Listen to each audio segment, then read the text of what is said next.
Welcome, friends. Today we tackle one of the most challenging questions in the Christian faith. Why does a loving God allow suffering? Whether you're enduring personal trials or seeking understanding, this discussion aims to provide clarity and hope through biblical insights. Suffering is an undeniable part of the human experience. From natural disasters to personal losses, pain touches every life. The Bible doesn't shy away from this reality. In fact, it addresses suffering head-on. Romans 8:22. We know that the whole creation has been groaning as in the pains of childbirth, right up to the present time. This verse acknowledges the universal nature of suffering, emphasizing that it's not a sign of God's absence, but a part of the fallen world we inhabit. To understand why suffering exists, we must look back to the beginning. Genesis 3:17-19. After Adam and Eve's disobedience, God says, "Cursed is the ground because of you. Through painful toil, you will eat food from it all the days of your life."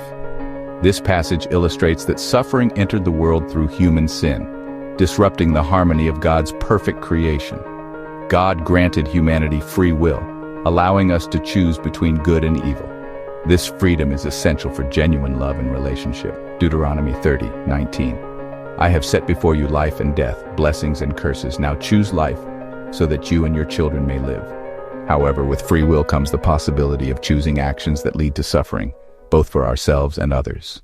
While suffering is painful, it can also be a catalyst for personal and spiritual growth.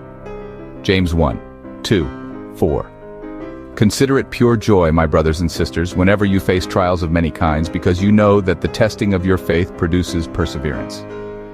Trials can strengthen our character, deepen our faith, and draw us closer to God. Jesus himself was no stranger to suffering. His experiences provide a model for how we can endure our own trials. Isaiah 53:3. "He was despised and rejected by mankind, a man of suffering and familiar with pain." Christ's suffering was redemptive, offering salvation to humanity.